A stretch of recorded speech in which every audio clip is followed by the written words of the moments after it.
The next benefit is use of asset. Benefit की definition क्या है?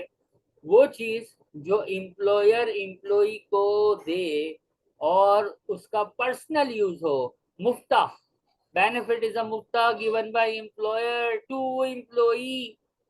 अब देखो, एक चीज है यूज ऑफ एसेट, एक चीज है गिफ्ट ऑफ एसेट, दो बेनिफिट होंगे। अभी हम बता रहे हैं आपको यूज ऑफ एसेट। अब अगर एक एम्प्लॉय को एक एसेट यूज करने के लिए मिला है ना, तो इसका मतलब ये होता है कि इस्तेमाल के बाद या जॉब खत्म होने के टाइम ये एसेट कंपनी उससे वापसी ले लेगी। यूज ऑफ एसेट का क्राइटेरिया क्या है? ओनरशिप ऑफ द एसेट जो है वो हमेशा कंपनी विच रहेगी, कंपनी के पास रहेगी। बात समझ आती है? इसका फार्मूला बड़ा जी। आसान है। एसेट की जो कॉस्ट या मार्केट वैल्यू है उसका 20%, और एसेट अगर टैक्स ईयर के बीच में कहीं दिया है तो यूज मंथ्स जितने हैं वो डिवाइडेड बाय 12। हमें पता है जैसे हर बेनिफिट में होता है। और अगर आप कोई किराया पे कर रहे हो, जैसे कंट्रीब्यूशन टूवर्ड्स यूज बोलते हैं, जिससे कंट्रीब्यूशन टूवर्ड्स यूज बोलते हैं, जिसे वो गाड़ी में भी था। और हर बेनिफिट में कंट्रीब्यूशन टूवर्ड्स यूज हो सकता है, अगर है तो माइनस कर देंगे। एक बेनिफिट ऐसा बचपन में पढ़ा था जिसमें कंट्रीब्यूशन टूवर्ड्स यूज गिवन होगा लेकिन हम माइनस नहीं करते। वो कौन सा बेनिफिट था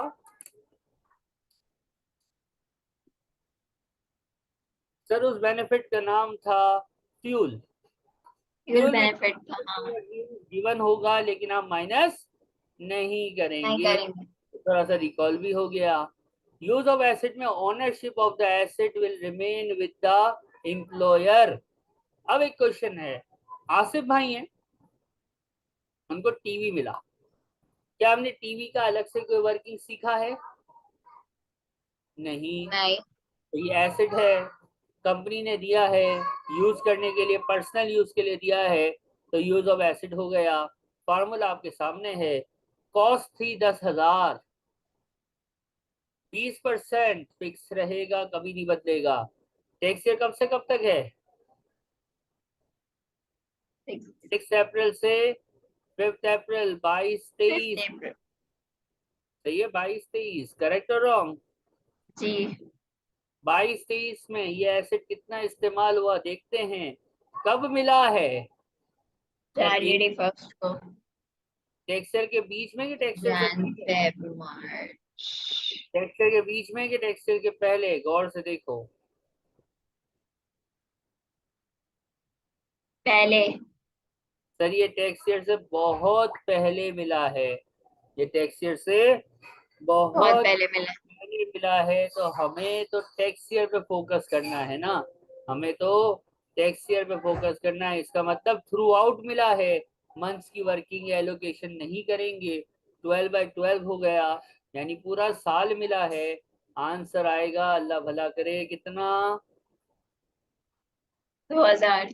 2000। कोई कंट्रीब्यूशन टूवर्ड्स यूज नहीं है, यूज ऑफ एसेट खत्म हो जाता है। ये था बेनिफिट नंबर 29। इसमें कोई इशू है तो पूछिएगा, वरना कॉपी कर लीजिएगा। नहीं सर, कोई क्वेश्चन नहीं है। आगे बढ़े। हाँ। नेक्स्ट क्वेश्चन है, उसमें कुछ नया सीखने को मिलेगा।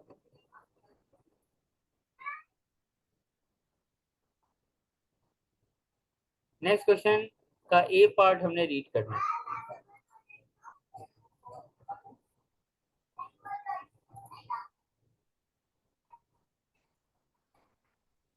ठीक है।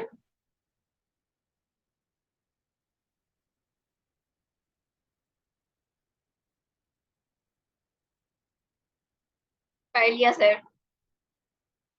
अब देखो, इस क्वेश्चन में कुछ नया है, कुछ नया है यूज ऑफ एसेट में सीखना है, जरा गौर से समझना।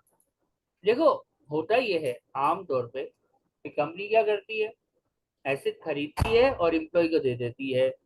जैसे कि ए पार्ट है, क्या दिया है? प्राइवेट यूज के लिए 800 की चीज, जिसका नाम है कंप्यूटर। तो हम ये समझ लेते हैं बाय डिफॉल्ट यही होता है कि एसेट का ओनर कौन होता है? कंपनी। कंपनी मालिक है। तो फार्मूला क्या सिखाया था? कॉस्ट जो कि 800 है, इसका कितना परसेंट? 20%। टाइम पीरियड वगैरह गिवन नहीं है, तो आंसर क्या आ गया? 160। खत्म। लेकिन अगर जी हम बी पार्ट पढ़ेंगे, उसमें लिखा हुआ है कि कंपनी मालिक नहीं है इस एसेट की, कंपनी ने किराए पे लेके दिया है। कंपनी इस एसेट की मालिक नहीं है, कंपनी ने ये एसेट किराए पे लेके दिया है। अब क्या सीन होगा? अब तो मसला हो गया। क्या मसला हो गया? जी इसे ये वो इसको उसकी कैसे नहीं है। करें? सवाल है ना। इसे इसको अब हम कैसे करें? अभी आपने जो सिखाया है फार्मूला, वो तो हमें बताया है कि अगर कंपनी मालिक है तो आप 20% के हिसाब से काम करते हैं। लेकिन सर अगर कंपनी मालिक नहीं है तो फिर क्या करेंगे? तो बहुत आसान है। आपकी कंपनी अगर एसेट की मालिक नहीं है तो वो क्या करेगी? उसका क्या दे रही होगी? रेंट। रेंट दे रही होगी। और क्वेश्चन में रेंट बताया होगा। कितना रेंट दे रही है कंपनी? 200 per अब देखो, annum। 200 ना। Asset is taken on rent by employer and provided to employee. ये मैंने इंग्लिश थोड़ी लिख दी है कि एसेट कंपनी ने किराए पे लिया और दे दिया। अगर नॉर्मल तरीके से निकालते तो क्या बेनिफिट आता?